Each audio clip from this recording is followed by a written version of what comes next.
akhirnya beliau tidak selesai menyelesaikan sekolahnya, akhirnya beliau mencoba masuk dalam dunia wartawan, dalam dunia jurnalistik.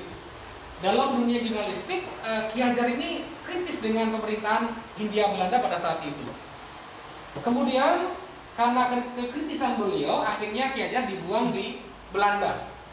Ketika di Belanda itulah Ki Hajar mencoba menambah ilmu baru berkaitan dengan ilmu pendidikan.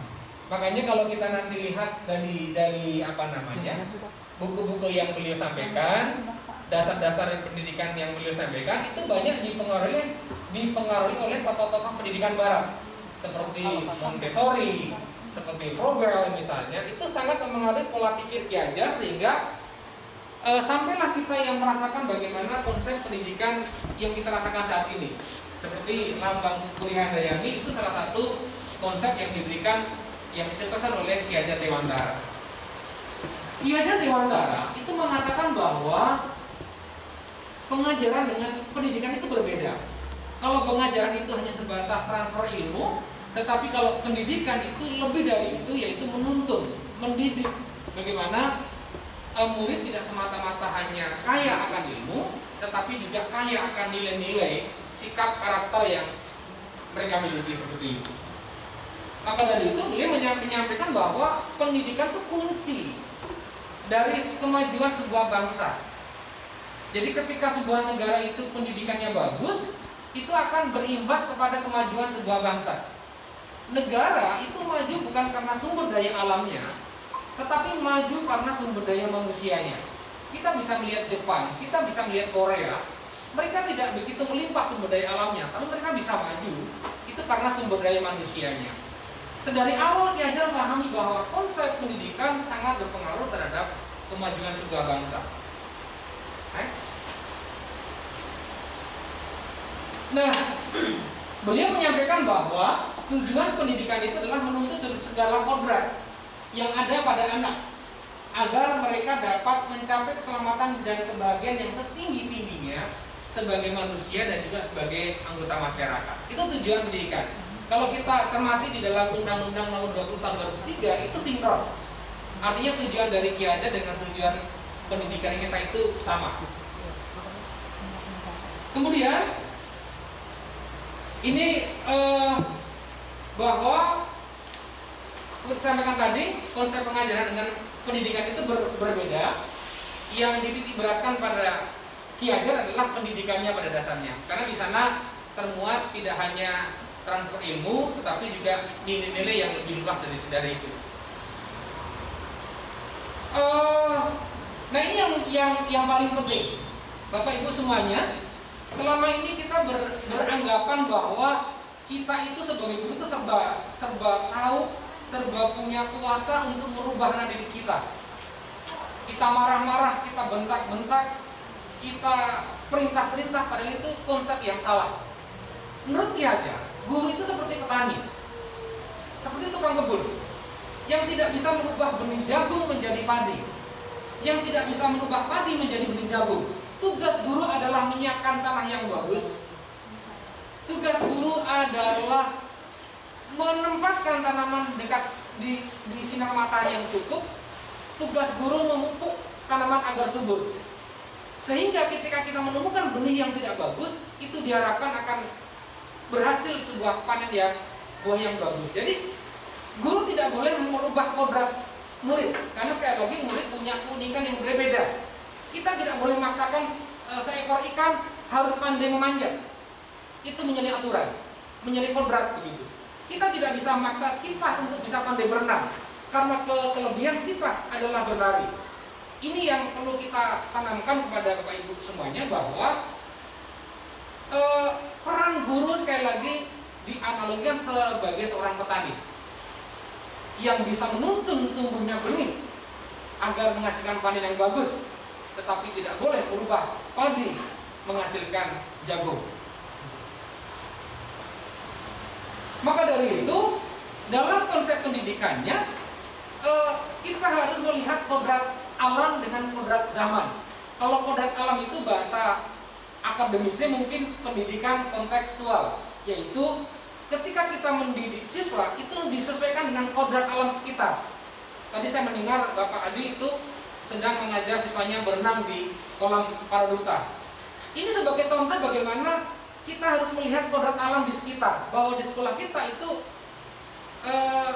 sungai dan juga tidak jauh juga laut juga ada, sumber perikanan juga banyak. Maka dari itu salah satu kodrat alam anak harus pandai berenang. Contoh kecil bagaimana ini menyesuaikan dengan kodrat alam. Yang kedua itu adalah kodrat zaman. Kodrat zaman ini adalah siswa juga harus mengikuti perkembangan zaman. Generasi kita dengan generasi siswa itu berbeda. Generasi kita itu belum generasi digital, sedangkan anak kita sudah generasi digital. Sehingga pola pikir antara anak dengan kita itu sangat berbeda. Maka dari itu, sesuaikanlah pembelajaran dengan kodrat zaman pada hari ini. Kemudian beliau sangat konsen juga dengan budi pekerti, ya, karena sekali lagi beliau sampaikan orang yang pintar itu tidak akan berhasil manakala tidak punya budi pekerti yang baik. Budi pekerti itu dalam bahasa ilmiahnya bisa disebut dengan karakter atau disebut dengan watak. Tetapi ingat, bahwa menurut Ki Hajar, Bapak Ibu perlu ingat ya, ada 3 teori mengenai dasar anak. Ada yang mengatakan bahwa anak itu diibaratkan sebuah selembar kertas kosong. Orang tua, guru, dan lingkungan itu boleh mencoret apapun dalam kertas itu. Itu teori yang pertama. Tapi teori yang pertama ini banyak ditinggalkan oleh orang. Karena ternyata dalam diri manusia itu di samping lingkungan itu juga genetika berpengaruh terhadap budi pekertinya. Teori kedua adalah ketika orang itu lahir itu sudah dalam bentuk kertas, sudah berbentuk tulisan. Orang tidak bisa merubahnya. Ketika tulisannya dari kecil memang seperti itu, sampai dia meninggal seperti itu tulisannya. Sedangkan teori ketiga atau teori konvergensi ini itu mengatakan bahwa manusia itu lahir sudah ada tulisannya, tetapi tulisannya itu masih kabur, masih blur. Nah, tugas Bapak Ibu sebagai guru itu menebalkan tulisan-tulisan yang baik dan mencoba memburamkan tulisan-tulisan yang buruk. Bapak Ibu bertugas untuk mempertebal tulisan-tulisan disiplinnya, kerjasamanya, ya, tanggung jawabnya. Tapi Bapak Ibu harus memburamkan tulisan-tulisan yang tidak bertanggung jawab, tidak disiplin, pembohong, tidak jujur seperti itu. Maka dari itu Ki Hajar memberikan sebuah pemahaman bahwa menghadapi siswa itu bukan sehelai kertas kosong, tapi sudah dalam bentuk tulisan. Tugas kita adalah mempertebal tulisan-tulisan yang masih kabur tadi agar menjadi manusia yang baik seperti itu. Nah, ini yang kemudian saya sampaikan tadi, ketika beliau masih di Belanda, beliau banyak diilhami oleh beberapa tokoh-tokoh Barat, termasuk ada Montessori, ada Froebel. Kalau Montessori itu mengatakan bahwa pendidikan itu yang baik adalah pendidikan yang melatih panca indera. Jadi bermain tidak ada, fokus di belajar terus begitu. Tetapi Froebel itu mengatakan bahwa pendidikan itu yang bagus ya banyak bermainnya begitu. Bermain sambil belajar, kata Froebel begitu. Nah, Ki Hajar Dewantara itu menggabungkan kedua tokoh ini, di samping bermain tetapi juga belajar di situ. Makanya ketika Ki Hajar itu di situ banyak mencontohkan, misalnya ada bermain congklak, ada bermain petak umpet dan sebagainya. Di situ banyak makna-makna yang terkandung di dalamnya, yang di sana banyak kandungan-kandungan belajar yang di sana. Sehingga Ki Hajar sampai mendirikan sebuah taman siswa, sebuah sekolah taman siswa itu sebenarnya merupakan konsep menggabungkan antara bermain dengan belajar. Maka dari itu kalau kita amati sekarang di sekolah kita bisa mengkritisi istirahatnya hanya 1/4 jam, sedangkan belajarnya sampai setengah 4 sore. Ini sebuah hal-hal yang mungkin bertolak belakang dengan konsep Ki Hajar, di mana bermain anak itu lebih sedikit daripada belajarnya. Nah, itulah Bapak Ibu yang ingin saya sampaikan Bapak Ibu. Intinya pada siang hari ini saya pribadi mencoba memberikan pemahaman kepada Bapak Ibu. Ayo kita berubah, bahwa Ki Hajar sedari dulu sudah mengajarkan kita bahwa kita sebagai guru adalah sebagai seorang petani, menuntun agar anak-anak itu punya perilaku yang baik. Karena sejatinya, sekali lagi, kita tidak bisa memaksa. Kita tanam padi akan menghasilkan jagung. Terima kasih atas perhatiannya. Assalamualaikum warahmatullahi wabarakatuh. Waalaikumsalam warahmatullahi wabarakatuh.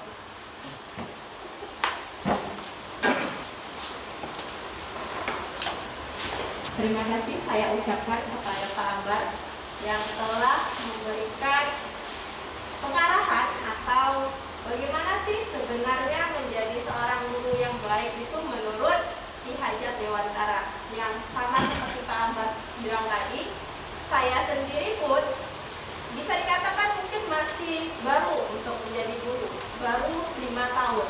Nah, setelah 5 tahun ini yang saya kira, oh pembelajaran yang baik itu seperti ini. Tapi ternyata setelah pembelajaran yang diajarkan oleh Ki Hajar Dewantara dan melalui guru penggerak ini, di situ juga mengetahui ternyata menjadi guru yang baik itu tidak seperti itu. Masih banyak tata cara yang harus kita pelajari, yang tidak hanya menuntut nilai kepada siswa, yang mana kita sebagai orang guru harus menuntun juga. Tadi Pak Amar sudah menjelaskan tentang filosofi Ki Hajar Dewantara, dan kemudian itu akan menjelaskan tentang nilai dan peran dari guru penggerak itu sendiri, yang mana akan dijelaskan oleh saya sendiri.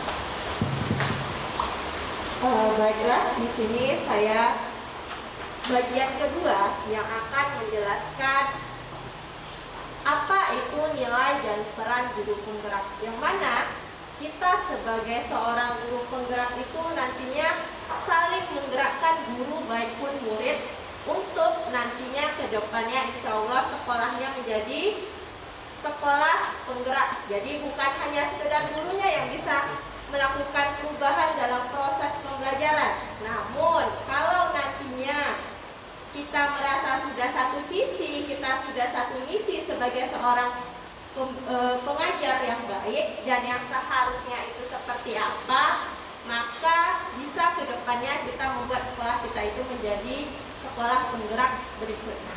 Oke? Di sini berdasarkan pengalaman kita atau pengalaman Anda, apa saja yang pernah Anda lakukan sehubungannya dengan peran dan nilai guru penggerak? Sebelum kita melakukan kegiatan atau kita mengetahui apa sih pengalaman yang sudah kita lakukan, alangkah baiknya kita mengetahui apa itu peran dan nilai dari guru penggerak itu sendiri.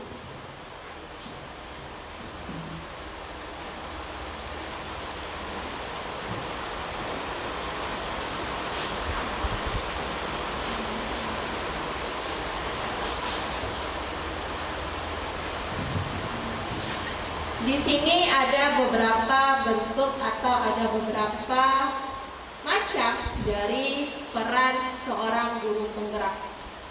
Yang mana yang pertama itu menjadi pemimpin pembelajaran. Pemimpin pembelajaran di sini dimaksudkan adalah kita sebagai seorang guru membantu untuk sesama guru bagaimana sih mengajar yang baik itu, karena selama ini saya yang pernah menjadi seorang siswa dulunya yang kita tahu kalau dalam proses pembelajaran itu kebanyakan guru itu kalau kita tidak dapat menjawab kita kena marah, atau ketika kita nilai ulangan kita rendah kita juga disalahkan, atau dengan kata-kata mohon maaf terkadang ada beberapa yang dari kita mengutarakan tutur kata yang tidak baik. Jadi di sini kita belajar menjadi seorang guru yang baik itu bagaimana, dan itu nanti pada proses berikutnya akan dijelaskan oleh Bu Hires. Lalu yang kedua, menggerakkan komunitas praktis. Seperti pada saat ini berawal dari membuat komunitas, mungkin kita belum hal besarnya, tapi di sini menjelaskan tentang sebagaimananya menjadi seorang guru yang baik menurut Ki Hajar Dewantara, yang mana kita itu tidak boleh memihakkan kehendak kita kepada siswa, tapi kita di sini mengajarkan siswa untuk mengetahui minat bakatnya. Jadi secara tidak langsung kita tidak boleh, jika anak itu tidak dapat pembelajaran kita, mereka harus mengetahui apa yang kita ajarkan.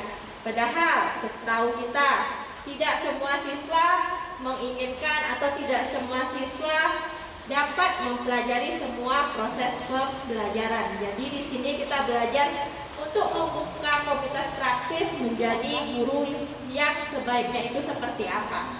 Setelah nantinya sudah dijelaskan, maka kita dapat mempelajari berikutnya, mengajarkan guru lain, atau kita menjadi coach di sini.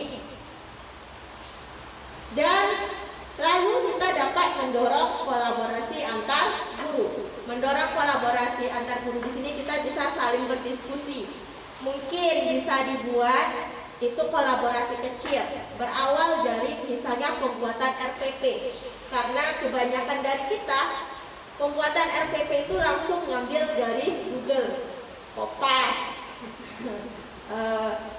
dan terkadang tidak semua yang mengetahui, atau mungkin guru-guru baru atau guru PPL yang diharuskan buat RME, atau misalnya disuruh menghitung minggu efektif itu seperti apa. Tapi karena tidak adanya kolaborasi, tidak adanya diskusi walaupun hal kecil, tapi tidak dapat juga mengetahui pengalaman-pengalaman baru. Jadi ayo kita mulai dari berdiskusi hal kecil, entah itu nanti bagaimana pembuatan RPP, atau mana kemungkinan juga berkolaborasi berdiskusi tentang siswa, karena kita tidak tahu, terkadang siswa itu dengan guru A dia baik dan menurut, tapi ketika dengan guru B dia sangat nakal, bahkan bisa dia cabut.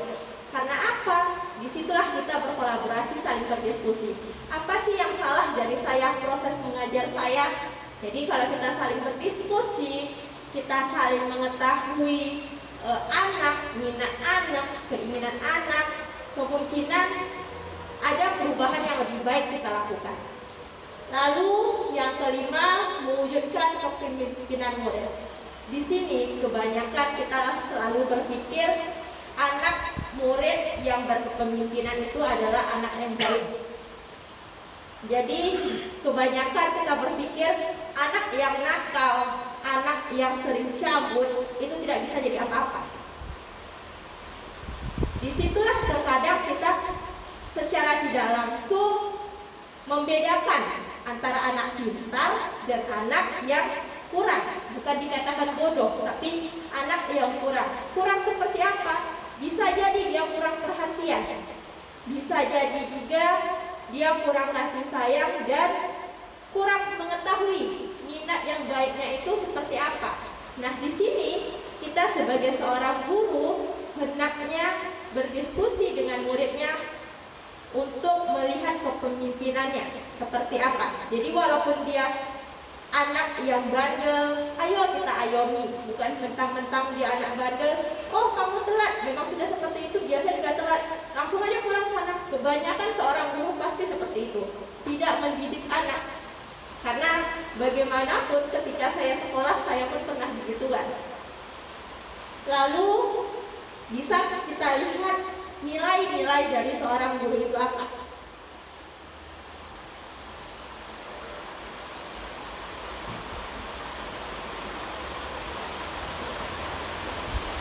Baiklah, di sini untuk nilai seorang guru penggerak itu ada 5 jenis. Yang pertama mandiri. Mandiri di sini maksudnya mau mencari informasi di luar sekolah atau mau memberikan informasi kepada sesama teman.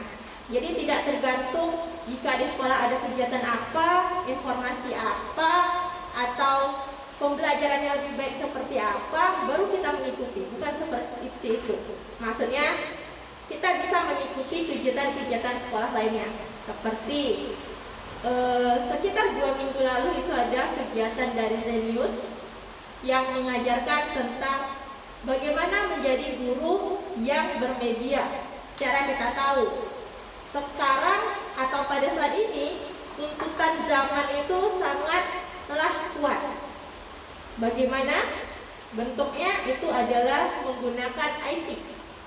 Kita dituntut menggunakan IT, baik itu guru muda maupun guru tua. Sedangkan di sini banyak yang rata-rata guru tuanya berkata, oh saya tidak mampu, oh saya tidak bisa, biar sajalah muda yang berusaha. Nah itu sebagian ada seperti itu, dan sebagian mungkin ada yang dari hatinya menekatkan diri atau belajar secara mandiri. Bagaimana dia menjadi lebih baik? Jadi dikuatkan ke dirinya masing-masing. Lalu ada di sini reflektif. Reflektif di sini adalah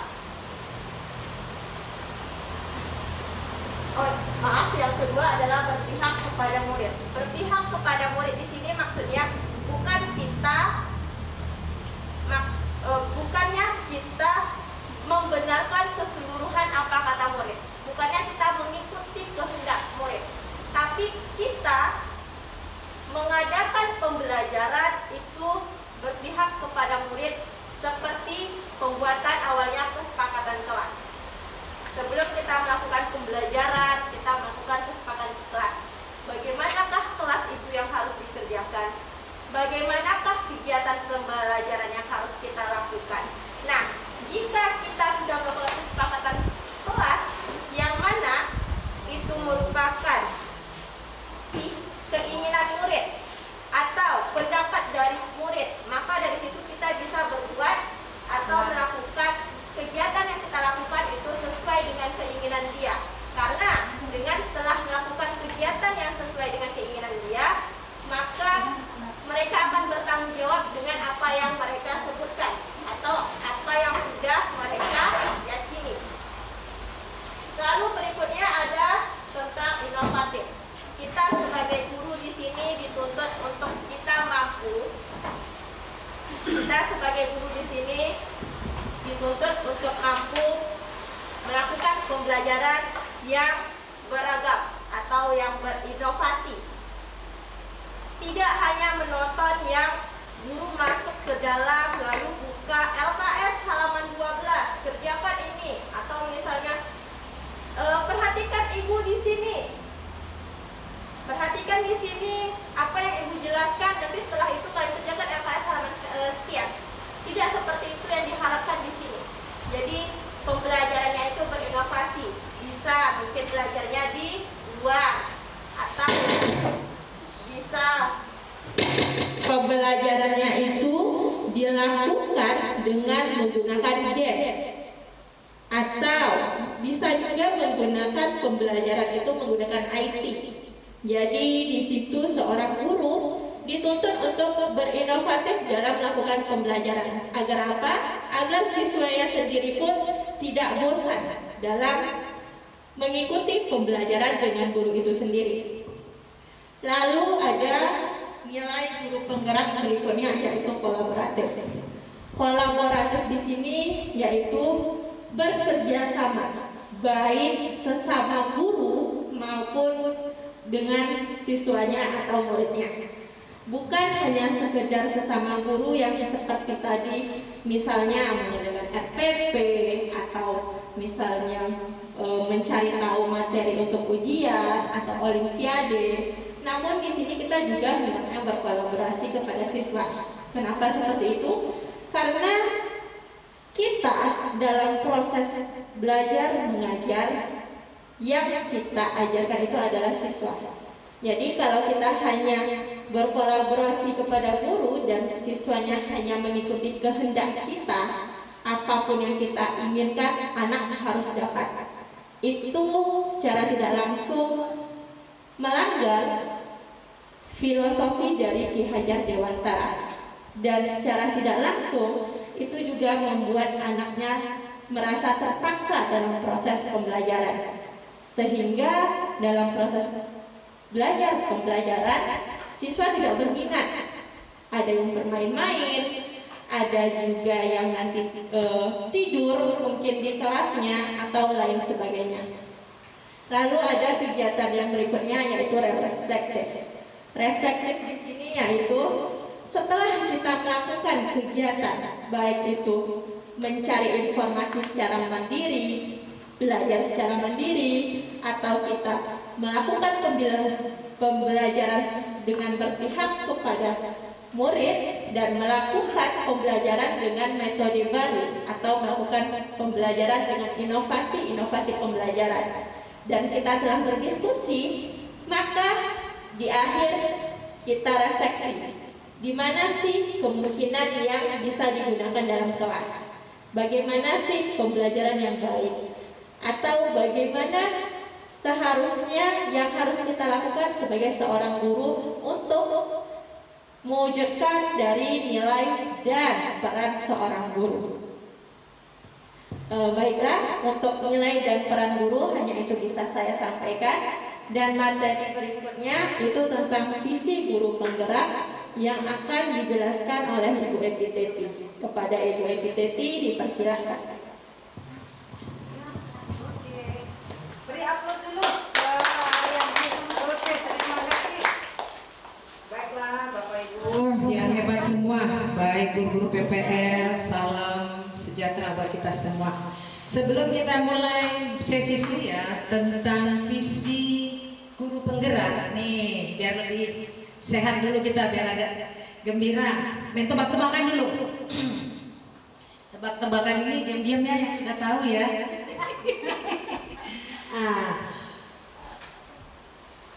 Binatang apa? Tunggu, jangan dulu. Binatang apa yang tidak bisa terbang? Burung apa yang tidak bisa terbang? Cluenya dapat disebut buah. Silakan. Ayo. Lupa.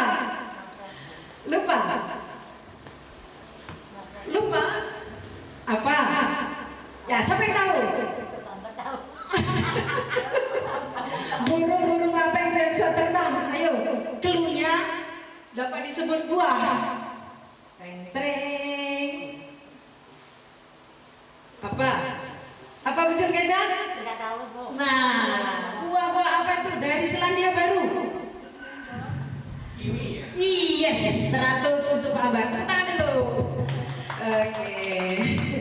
Selesai kalau kali ini saya akan membawakan tentang visi guru penggerak. Tadi kawan-kawan sudah membacakan tentang filosofi Hajar Dewantara, kemudian peran guru penggerak. Kini Epiteti bersama Julkeda akan membawakan visi guru penggerak. Ada 20 slide. 10 slide Bu Epi, 10 slide lagi Bu Julkeda. Karena momen ini adalah momen berbahagia yang paling bagus, saya ucapkan terima kasih kepada Bapak Ambar, seluruh panitia di SMA 3 Siak Ulu sudah mengundang kami, SMA 1 Siak Ulu, SMA 2 Siak Ulu, dan SMA 1 SMP 1 Siak Ulu, Pak Pali Imran. Semua kita ini adalah calon-calon guru penggerak yang hebat, dan Bapak Ibu guru yang lain juga pada hebat. Iya, visi guru penggerak. Next. Di dalam babak ini di LMS, banyak sekali materi-materinya. Jangan pusing melihat ini, mudah semuanya di dalam LMS. Intinya kita mau mengobrak-abrik jika kita lulus nanti, adik-adik ini lulus guru penggerak, pandailah. Namanya kalian masih muda ya, kami sudah tua. Saya sudah setengah abad lebih. Nah, di dalam LMS 1.3 ini, visi guru penggerak inilah yang harus dikerjakan. Jangan takut. Dalam hal ini karena saking banyaknya kita baca dan belajar. Nah, dimulai dari diri guru penggerak. Dalam materi ini, lanjut Bu. Dalam materi ini kita diharapkan di modul itu melukis gimana sih imaji kita tentang murid kita di masa depan. Lagi Bu. Apa? Nah, kalau saya mungkin sama juga dengan para guru yang lain, yaitu memiliki kompetitif global sehingga menjadi pemimpin di masa depan nanti siswa kita itu. Itu harapan kita pasti. Lalu kalau saya memimpikan murid-murid itu berkarakter, harapannya berkarakter, namanya sekolah kita di daerah ya, intinya berkarakter dulu pelan-pelan, nanti lama-lama dia akan sukses di masanya. Nah, apa yang saya mimpikan, apa yang kita mimpikan tentang murid ini akan berkembang minat dan bakat dia, potensi siswa itu. Bagaimana untuk bisa dia berkembang? Ya, dengan kita membentuknya, visi kita, vision kita ke depannya. Bagaimana? Nah, saya percaya di dalam materi ini diharapkan seperti ini, generasi emas nantinya di tahun 2045. Ada orang bilang 2035. Iya, itu pasti nantinya. Kemudian ada tagihan lagi di dalam mulai dari diri ini. Apa arti penting visi bagi seorang guru penggerak atau sebagai guru atau yang lain? Ya, otomatis yang baik itu udah tertanam dalam panggilan jiwa kita. Maka kita tahu visinya itu apa. Yang kedua, visi seperti apa yang Anda miliki sebagai guru. Otomatis selain tadi yang sudah tertanam, kita harus selaraskan dengan tujuan dari Undang-Undang Dasar 45 dan Undang-Undang Guru, Undang-Undang Pendidikan, yaitu untuk mencerdaskan anak bangsa nantinya. Ya, lanjut. Nah, inilah harapannya nanti di tahun 2045. Para orang hebat nanti ada di situ. Sebelum dia ada, siswa-siswi diberikan semangat motivasi untuk sukses suatu saat nanti. Next. Nah, dilanjutkan. Yang mana sih sekolah itu membentuk karakter tuh? Kalau ada siswa terlambat, visi kita apa? Jangan marah-marah. Kita tanya siswa itu. Ini seperti gambar ini. Kita tanya apa keadaannya, kenapa terlambat, bagaimana dia nanti ke depannya, sadar gak dia itu salah, apa rencana dia untuk memperbaiki keadaan dia nantinya. Kemudian kalau sudah siswa itu merasa bersalah, sudah mau mengubah dirinya, nanti pembelajaran itu akan tercipta lebih nyaman. Siswa akan lebih sadar tentang kebutuhannya dalam belajar itu harus tertib. Iya. Kemudian di sekolah kita pasti kita percaya guru itu ibarat petani. Kalau petani berarti nandur, mencangkul, cari bibit, cari pupuk, ditanam sampai bagus. Kalau ada yang tidak baik, hama-hama pasti dibersihkannya supaya menghasilkan yang bagus. Ya kan? Nah, kemudian dalam tujuan itu adalah ditujukan supaya guru-guru ini bisa kita berbenah diri. Sudah bagaimana kita mengajarkan murid, tanaman kita sudah bagus enggak? Jangan hanya seperti tadi yang dikatakan Ibu Ardianti Rumini, ayo anak-anak baca LKS halaman sekian, sudah ya baru pergi lagi. Jangan seperti itu. Kita tuntut apa kebutuhan dia hari itu. Kalau dia ada masalah, oke, sebentar ya, baru kita lanjutkan pembelajaran supaya pembelajaran itu bisa aman. Baru setelah itu kita panggil dia nanti supaya apa sih dia maunya. Jangan sampai kita tidak seimbang, tidak selaras antara visi penggerak kita atau visi guru kita tidak selaras dengan tujuan undang-undang pendidikan, dengan tujuan tupoksi guru kita. Lanjut. Kemudian di dalam eksplorasi ada berbagi tugas, kesimpulan tentang inquiry apresiatif. Nah, salah satu guru yang harus dikembangkan adalah metode inquiry apresiatif. Apa itu? Menurut David Cooper-Rider, ya, inquiry apresiatif itu adalah pendekatan kolaboratif. Berarti bekerja sama. Tujuannya apa? Untuk meningkatkan budaya yang positif, pendidikan yang positif, menghasilkan karakter yang baik, dan nilai siswa yang berinovasi. Itu yang ada di depan. Pendekatan apresiatif itu, peran guru itu untuk menunjukkan merdeka belajar. Merdeka belajar yang disebutkan oleh Nobel Mike Craig dalam Bagja. Bagja itu kalau dalam bahasa Sunda kalau tidak salah artinya bahagia katanya. Bagja. B apa B? Buat pertanyaan, telusuri ya. A apa A? Ambil pelajaran. G gali mimpi. J jabarkan rencana. A ambil eksekusi. Semua kita harus memenobani seperti itu. Anda guru, apalagi guru-guru praktik, bagus sekali dalam kategori ini. Anda pantas berterima kasih kepada Pak Ambar, Bu Ardianti Rumini, Bu Riris sudah memulai motivasi komunitas SMA 3 Siaulu, dan kami pun di bawah. Terima kasih banyak ya. Nah, saya mau buat inquiry apresiatif ini meruncing ke atas.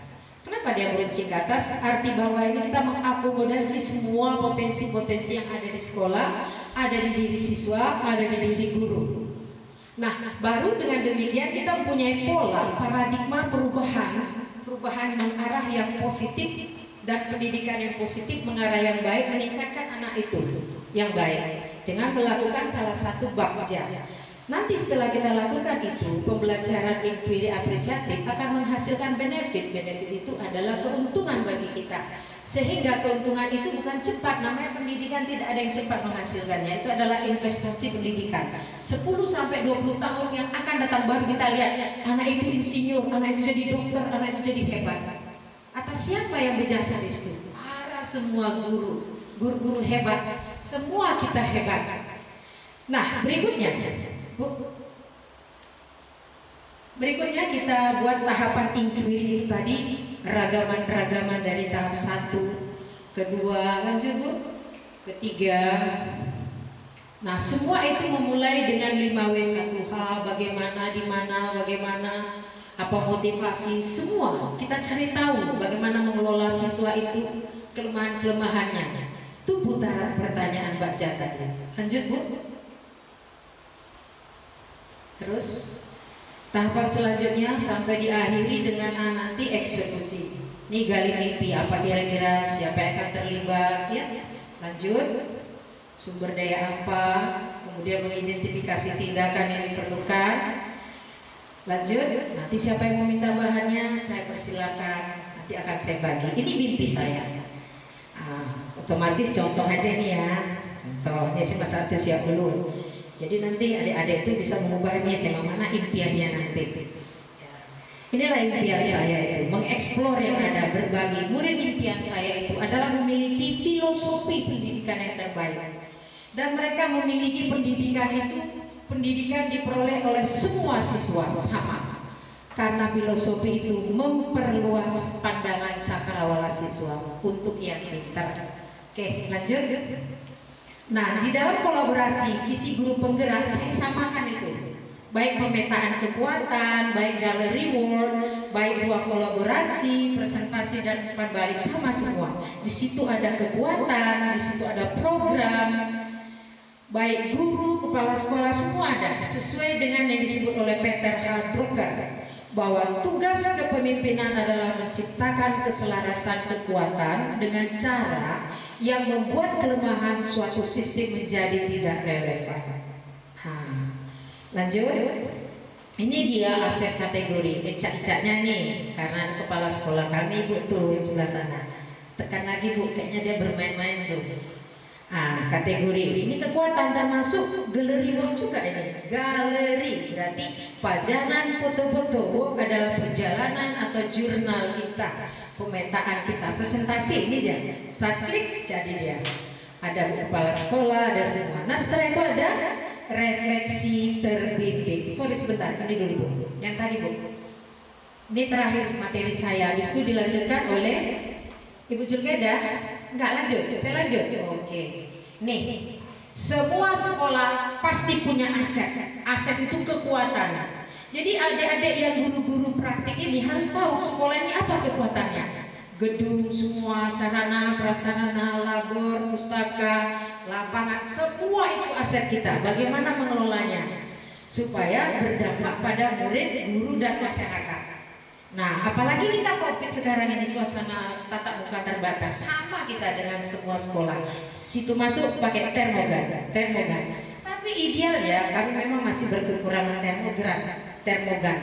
Jadi di depan sekolah, harusnya di depan kelas ya. Satu-satu guru megang tret gitu. Tapi karena keterbatasan dana, ya beginilah kami lakukan. Tapi itu udah luar biasa. Itu Pak Ali, kawan-kawan, ada komite, ada pengawas, kepala dinas kita sama, semua koordinasinya dengan Pak Zulfikar. Ya, lanjut Bu. Terbimbing. Kenapa dikatakan terbimbing? Supaya kita itu betul-betul bekerja sama dengan kawan-kawan. Bagaimana kita supaya terbimbing? Di sini ada 6 materi. Tiap materi ini, chapter 1, chapter 2 sampai chapter C, ini punya question and answer yang harus dijawab oleh setiap guru. Namanya terbimbing. Dia punya durasi 1 jam. Apa saja yang kita jawab pasti betul. Ini bukan perkara benar atau salah, tapi semua yang dijawab pasti betul. Namanya terbimbing. Kita isi semua. Ada 4P di situ. Di situ description-nya, di situ faktanya, di situ finding-nya, di situ conclusion-nya. Lanjut. Kemudian lanjut di 7, demonstrasi. Nah, setelah kita melakukan melakukan model inquiry apresiatif, saya mencoba di situ adalah tentang pembaharuan dalam upacara bendera. Di mana-mana orang upacara bendera ada beberapa orang aja yang bernyanyi. Tapi kalau pembuatan saya di sini nih, saya coba siapa tahu bisa grup kelas tersebut bernyanyi yang tidak ikut. Baru upacaranya kalau biasanya 3 orang, kita buat 4 orang biar gak takut, 1 orang sebagai komando. Lalu pakai pianika atau musik. Nah, lalu digilir tiap guru juga pembina upacara. Satu lagi perubahannya saya buat, yaitu ketua OSIS sebagai pembina upacara, tapi didampingi oleh wali kelas. Iya kan Bu Riris ketika itu ya. Nah, itu adalah merupakan pembaharuan yang kita buat. Tapi di pramuka bisa aja, tapi yang saya bahas saat ini ketika itu adalah upacara bendera. Lalu setelah itu elaborasi pemahaman. Di dalam elaborasi pemahaman ini kita sudah membahas tadi filosofi, sudah membahas tentang peran guru, mengenai profil Pancasila yang diharapkan. Nah, kita di dalam ketiga ini visi harus dikuatkan. Guru ini harus tahu inilah yang akan dihasilkan siswa itu. Ada 6 yang harus dihasilkan, bahwa murid itu kita akan jadikan dia 6. Apa yang 6 itu? Pelajaran Pancasila. Yang pertama itu beriman bertakwa kepada Tuhan yang Maha Esa, berakhlak mulia. Ini nggak main-main. Kalau dia yang pertama dia bagus, maka dia akan merambat hal yang baik. Kita ajarkan kemandirian. Setelah kemandirian anak itu kita ajarkan, maka akan muncul nilai rasa kegotong royongan anak itu. Bergotong royong, nyapu. Kalau nyapu, jangan.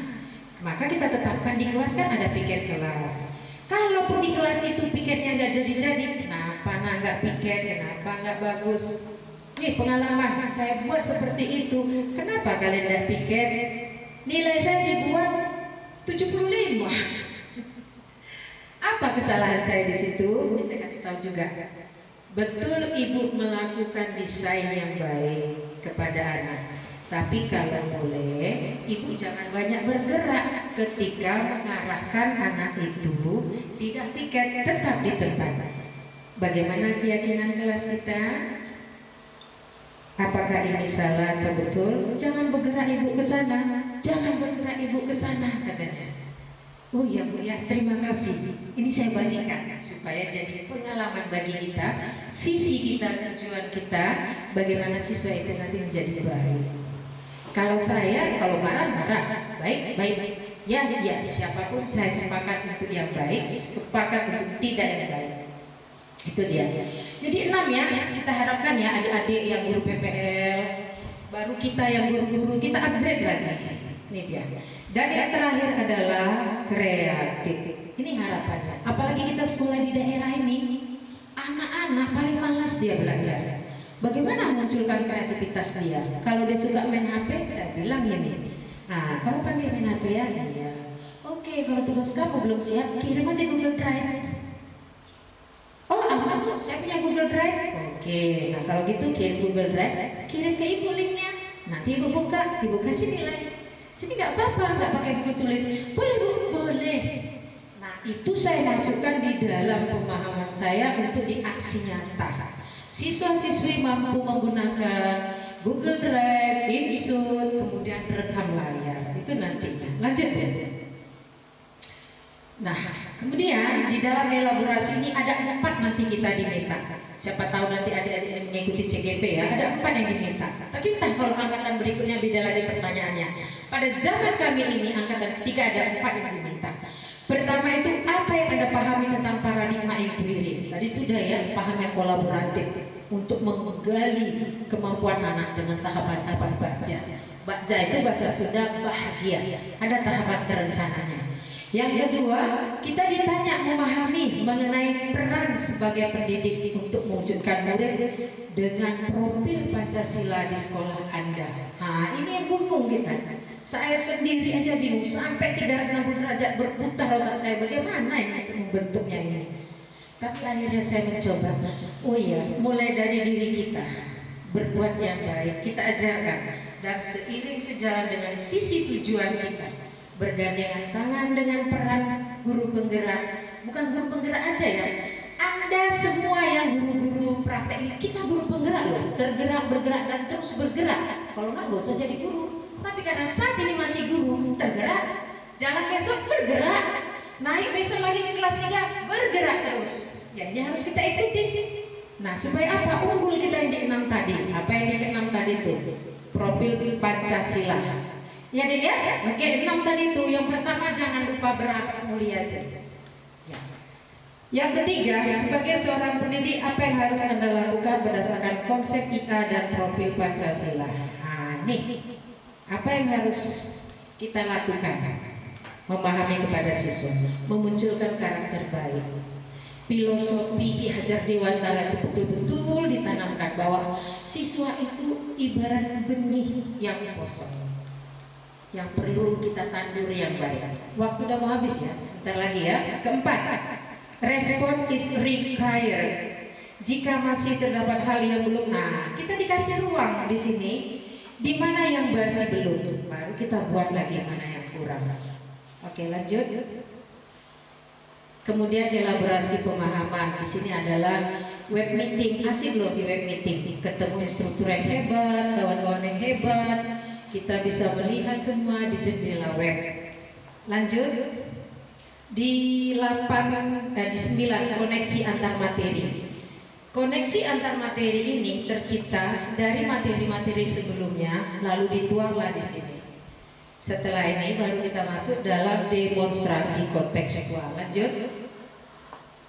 Ini kesimpulannya, melakukan aksi nyata.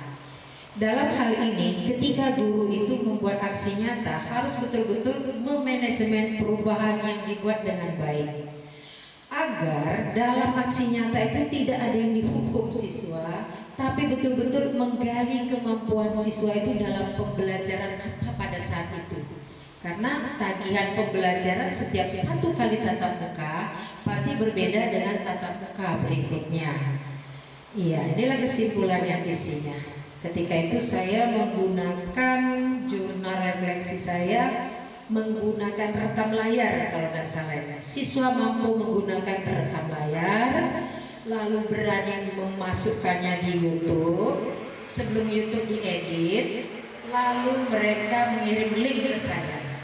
Dari semua kelas 11 tuh, kelas 11 IPS 30, 28, hanya mengerjakan itu 18 orang. Sedikit.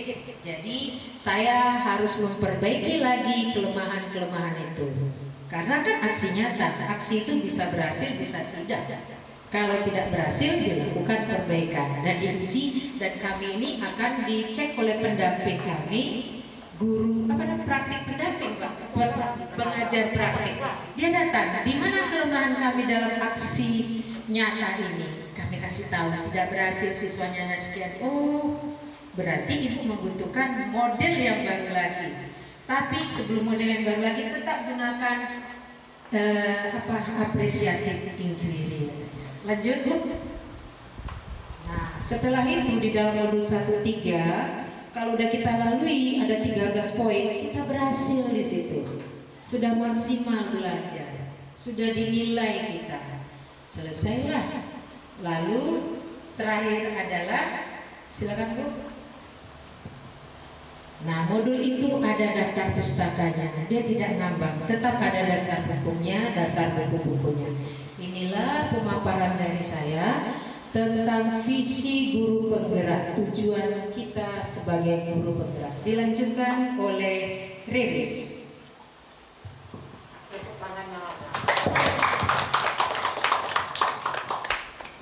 Baiklah, terima kasih kami ucapkan kepada Ibu Eti Tepi yang mana telah memberikan materi untuk kita semua. Dan materi berikutnya akan dijelaskan oleh Ibu Riris Lasmaria mengenai materi budaya positif.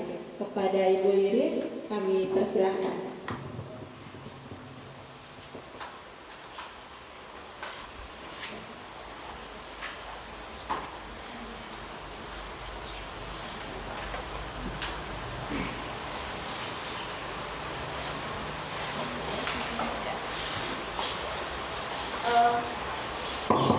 Baik, selamat siang dan salam sejahtera untuk kita semua.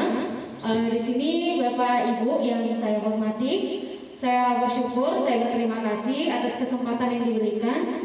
Saya akan menyampaikan materi tentang budaya positif. Di sini saya merupakan pembicara yang keempat ya. Setelah pembicara 1, 2, 3 tadi dengan tag berbeda, maka saya menerangkan tentang materi yang keempat, yaitu tentang budaya positif.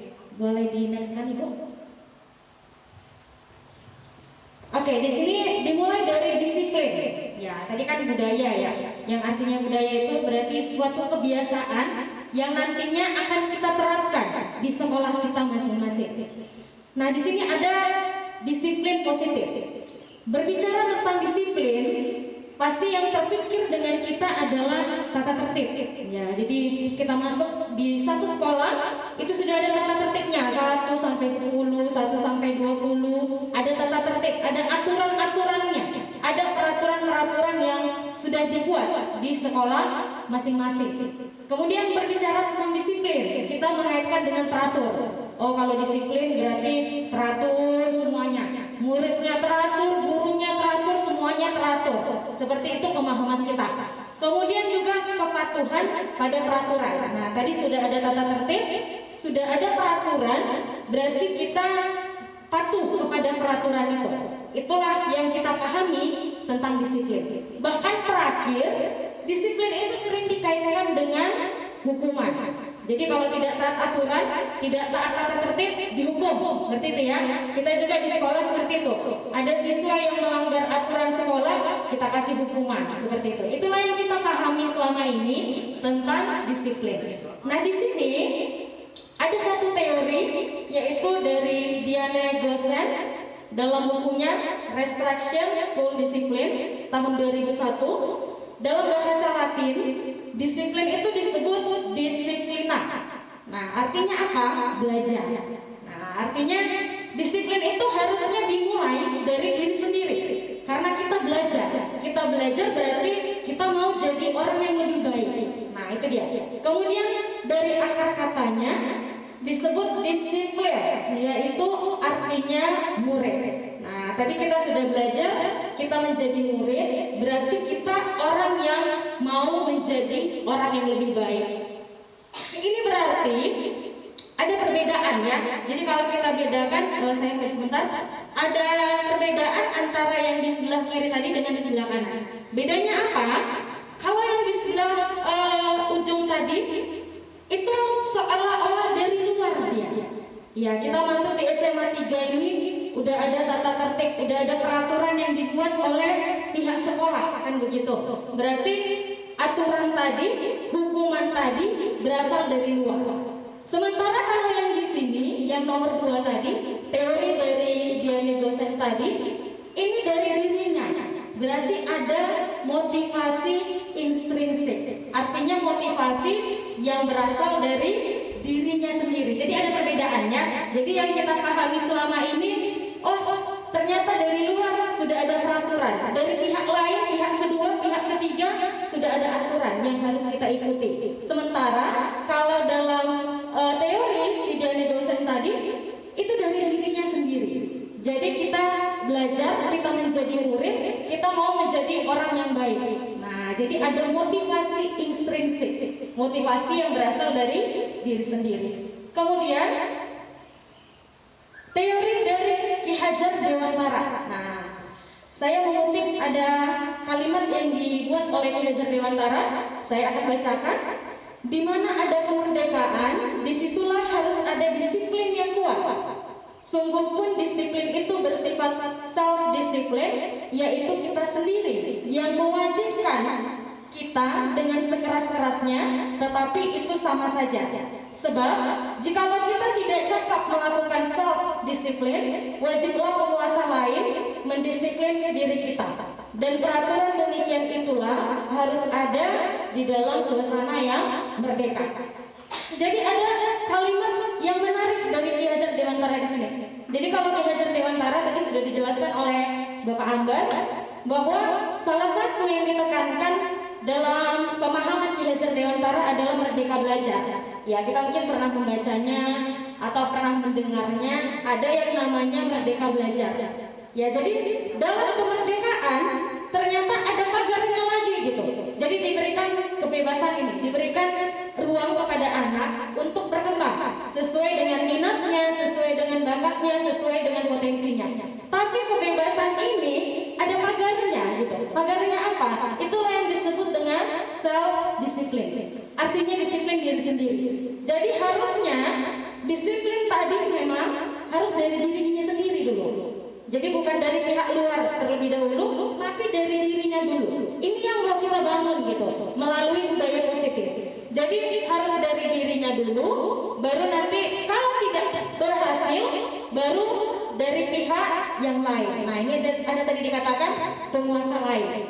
Jadi kalau tidak berhasil diri sendiri mendisiplinkan diri, barulah kita akan mendapatkan peran dari yang lain, penguasa lain. Nah, inilah juga disebut dengan disiplin diri, sama ya, sama antara teori Diane Gosen dengan Ki Hajar Dewantara. Ada motivasi intrinsik, ada disiplin diri. Inilah yang disebut tadi dengan self disiplin. Berarti ada motivasi internal, sama dia sejalan. Kalau tidak berhasil, baru yang terakhir muncullah motivasi eksternal. Nah, ini dia. Jadi dari dalam diri dulu, dari diri sendiri dulu, tidak berhasil, baru penguasa lain yang berperan. Inilah yang disebut dengan motivasi eksternal. Artinya motivasi yang berasal dari luar diri sendiri. Nah, inilah dia pemahaman tentang disiplin positif. Kemudian yang mau saya bahas di sini adalah peraturan kelas versus keyakinan kelas. Nah, ini ada perbedaan ya. Saya kasih satu pertanyaan, contohnya seperti ini. Mengapa kita memiliki peraturan tentang penggunaan masker dan mencuci tangan setiap saat? Nah, kira-kira jawabannya apa, Bapak Ibu? Kenapa kita pakai masker? Kenapa kita mencuci tangan? Untuk apa ya? Apa nilai yang terkandung gitu dalam aturan ini? Untuk apa, Ibu? Iya, kesehatan. Boleh ditampilkan, Ibu? Nah, ini dia. Jadi kita sepakat, kenapa kita pakai masker, kenapa kita mencuci tangan? Untuk kesehatan dan untuk keselamatan.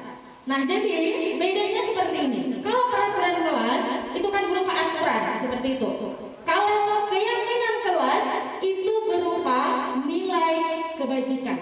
Artinya nilai yang kita yakini, nilai yang kita sepakati bahwa itu adalah nilai yang berguna, nilai yang baik untuk diri kita dan orang lain.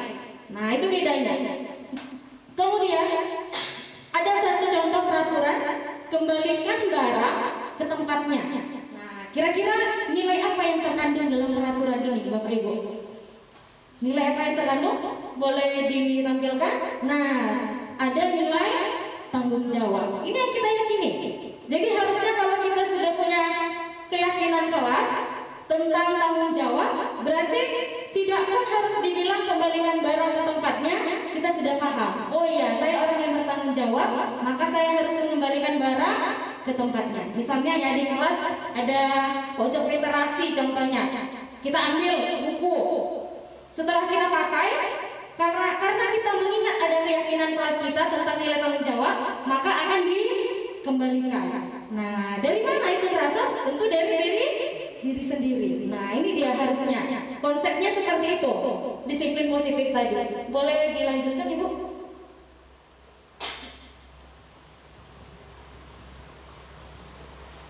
Nah, di sini saya akan memberikan materi tentang prosedur pembentukan keyakinan kelas. Tadi sudah bisa kita bedakan ya. Kalau peraturan berupa aturan, kalau keyakinan kelas itu ada nilai-nilai kebajikan di dalamnya. Ada nilai yang kita sepakati, nilai yang kita anggap baik.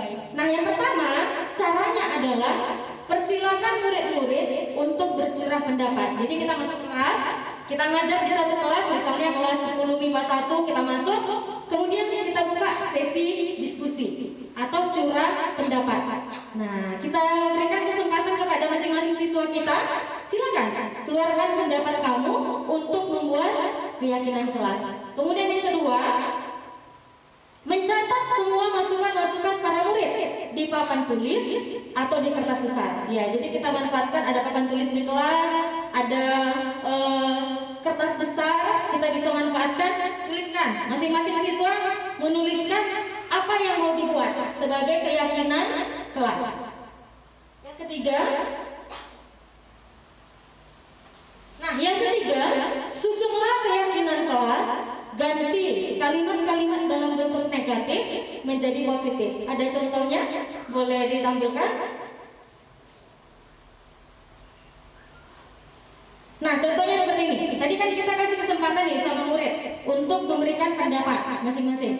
Ada yang menulis contohnya, jangan berlari di kelas atau koridor. Dia menulis jangan berlari di kelas atau koridor. Kan di sini kalimatnya negatif ya, karena ada kata jangan.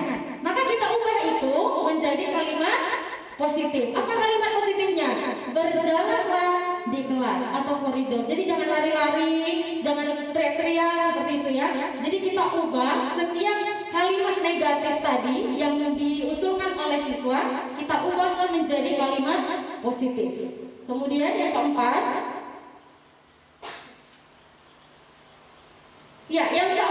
ditinjau kembali daftar curah pendapat yang sudah dicatat. Boleh dilanjutkan Ibu? Kemudian, nah ini maksudnya seperti ini. Tadi kan kita kasih kesempatan kepada siswa. Contoh di kelas itu 36 orang. Berarti 36 orang membuat 36 pendapat tentang keyakinan kelas.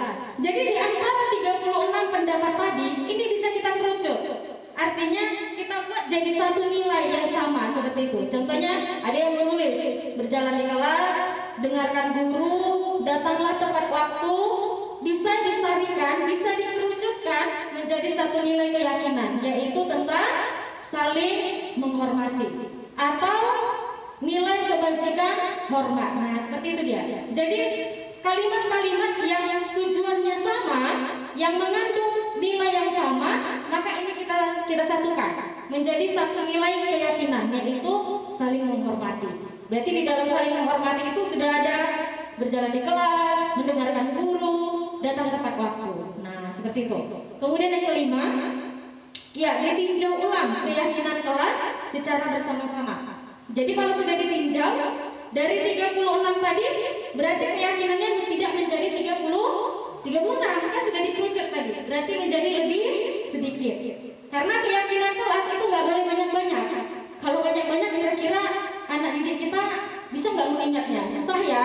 Tapi kalau sedikit, tapi dia paham, ya dia akan mengingat itu dengan baik. Nah, ini dia. Itu tujuannya. Makanya dikerucut menjadi beberapa keyakinan kelas.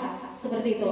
Yang keenam, setelah sepakat, misalnya tadi dapat 5 keyakinan kelas, maka ini ditandatangani. baik oleh guru, baik oleh siswa. Semuanya sepakat bahwa inilah yang menjadi keyakinan kelas kita. Contohnya saling menghormati tadi sudah dapat ya satu, dan nilai-nilai yang lain tadi ditandatangani.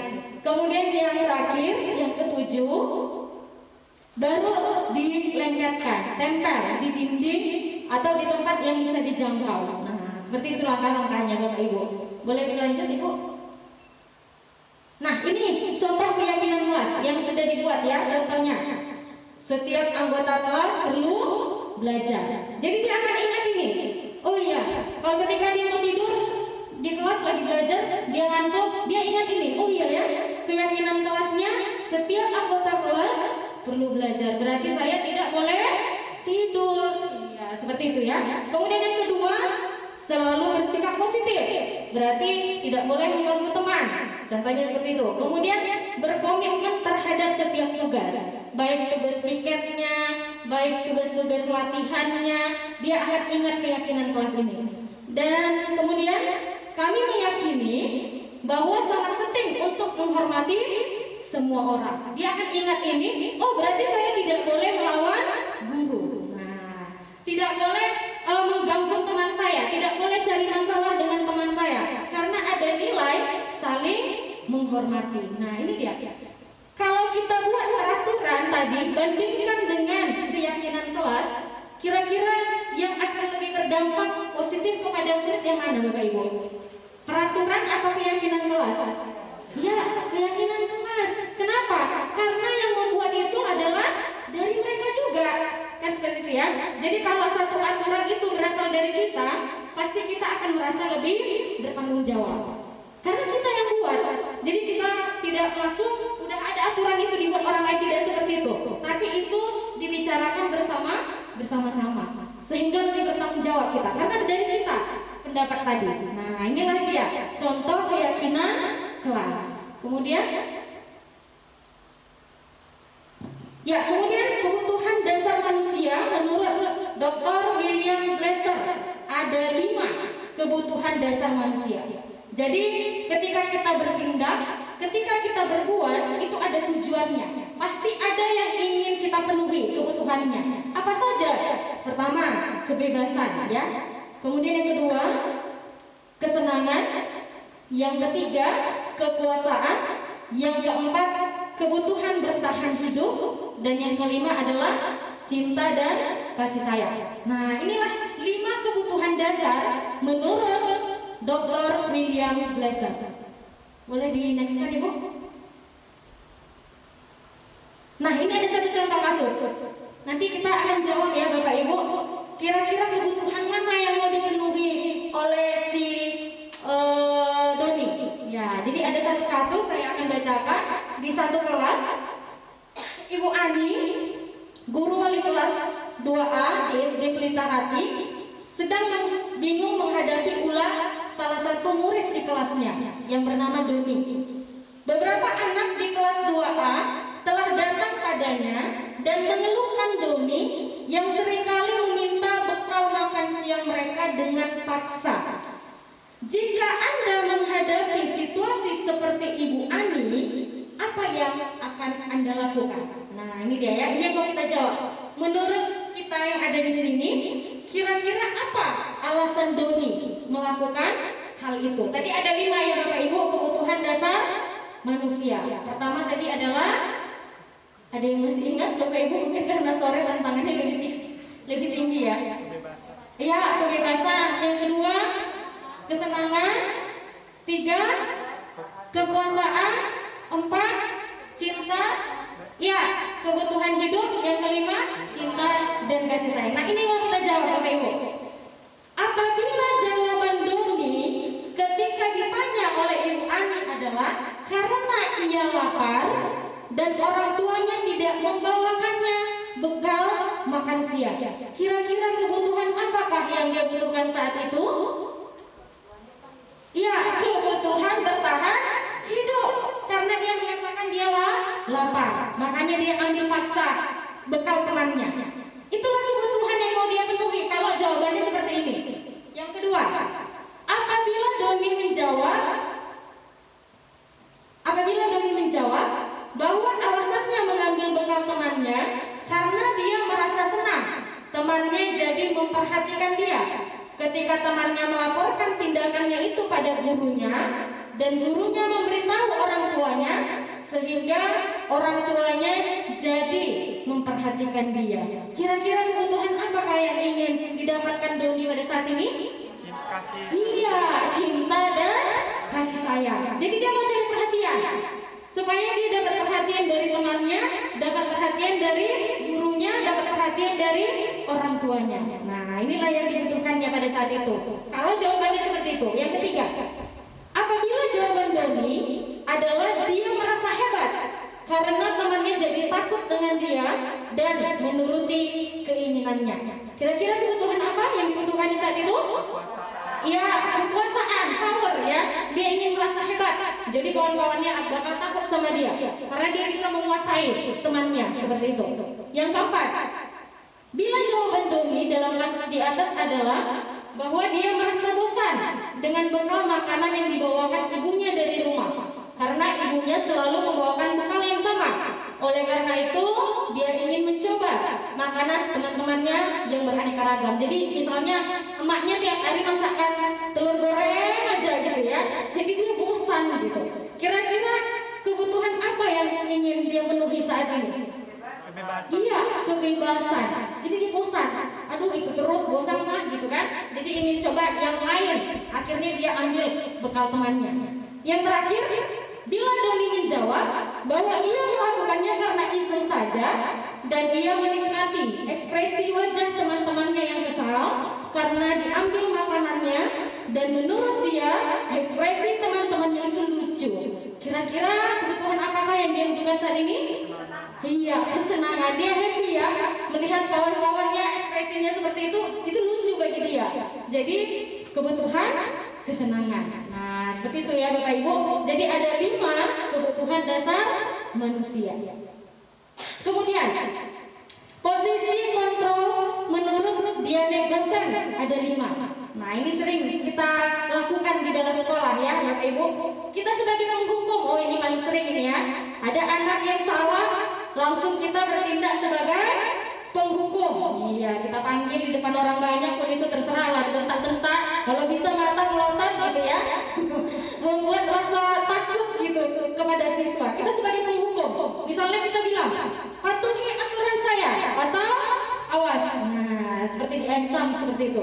Kira-kira kita pernah melakukan ini Bapak Ibu? Sering ya, iya. Jangan tiap hari ya Bapak Ibu ya. Ini nanti yang mau kita ubah. Jadi kita sering sebagai penghukum. Kira-kira kalau kita sebagai penghukum, apa yang akan terjadi kepada siswa kita? Iya, jadi takut. Bukan segan tapi takut. Dia bukan ini ya, bukan karena segan sama gurunya, tapi karena dia takut sama gurunya. Bisa-bisa terjadi besoknya dia akan bolos sekolah. Oh, setiap kali pun ibu itu seram katanya kan. Aduh, kayak hantu Casablanca katanya kan. Jadi seram, aduh gak berani katanya. Akhirnya dia sampai bolos sekolah. Ini akibatnya lebih parah lagi jadinya. Yang kedua, membuat orang merasa bersalah. Nah, kita bilang sama siswa ketika dia melanggar peraturan, ibu sangat kecewa sekali dengan kamu lah katanya. Ya kan? Ibu kecewa sekali dengan kamu katanya. Kira-kira akibat apa yang akan terjadi kepada siswa kita kalau kita bilang seperti ini? Dia akan merasa dirinya orang jahat begitu ya. Ya aduh, aku memang jahat aku katanya kan. Troublemaker katanya. Pembuat masalah. Jadi dia tidak memaknai ada nilai positif dalam dirinya. Semuanya negatif. Aku ini memang jahat aku seperti itu. Jadi tidak ada dia akan menghargai dirinya lagi. Karena dia merasa dia sudah dicap sebagai orang yang nakal. Seperti itu. Yang ketiga, nah posisi kita sebagai teman. Ketika si anak bersalah melanggar aturan, kita bilang, ayolah bantulah ibu ya, jangan lagi langgar aturan, ayolah bantu ibu, demi ibu katanya. Nah ini posisinya sebagai teman. Kira-kira apa yang akan terjadi kepada siswa kalau kita seperti ini? Siswa ya. Kenapa ibu? Remeh. Iya remeh. Kemudian ibu tadi ada satu pendapat. Iya, jadi bisa terjadi juga yang dia hargai hanya guru itu aja, ya kan? Jadi dia akan tandai gitu. Oh ini teman saya kemarin ini, bapak ini temanku ini katanya kan. Dia mau membantu saya begitu. Sama guru kan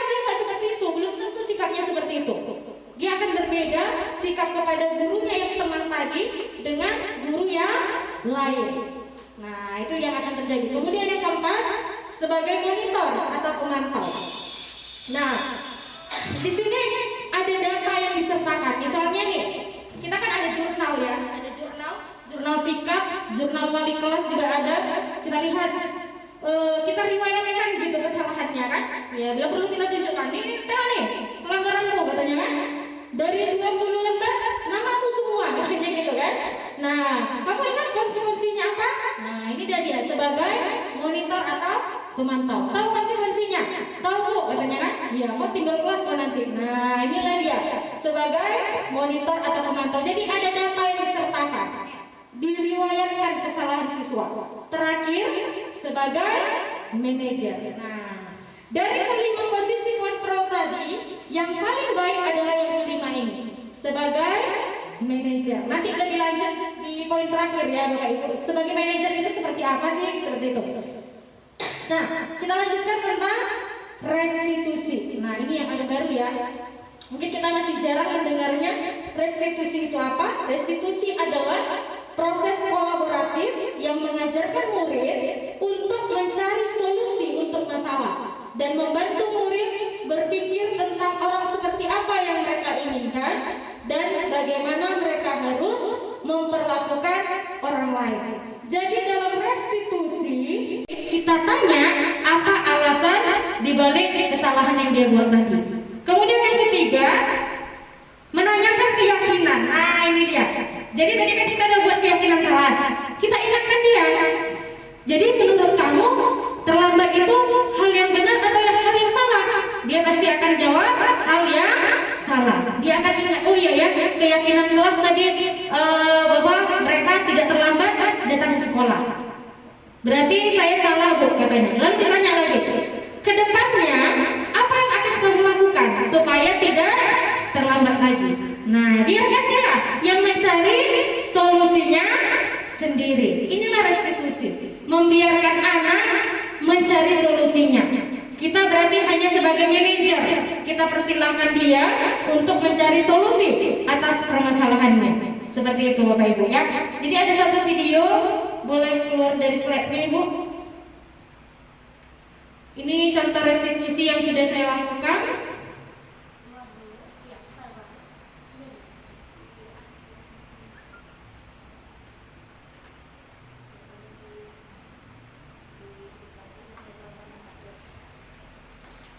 Ini kemarin restitusi yang saya lakukan kepada salah satu siswa di sekolah kita ini, kelas Siripun ya.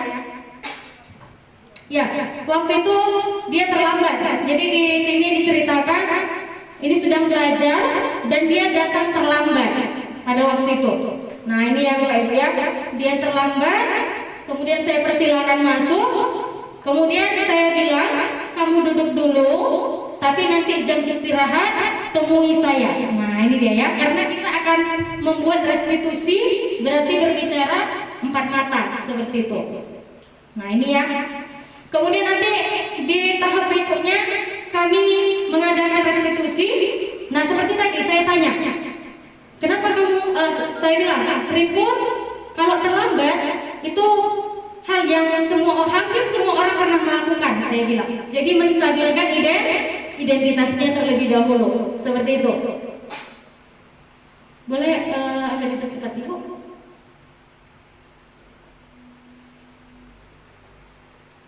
Nah, ini ya. Nah, disinilah dilakukan restitusi. Jadi berbicara secara empat mata.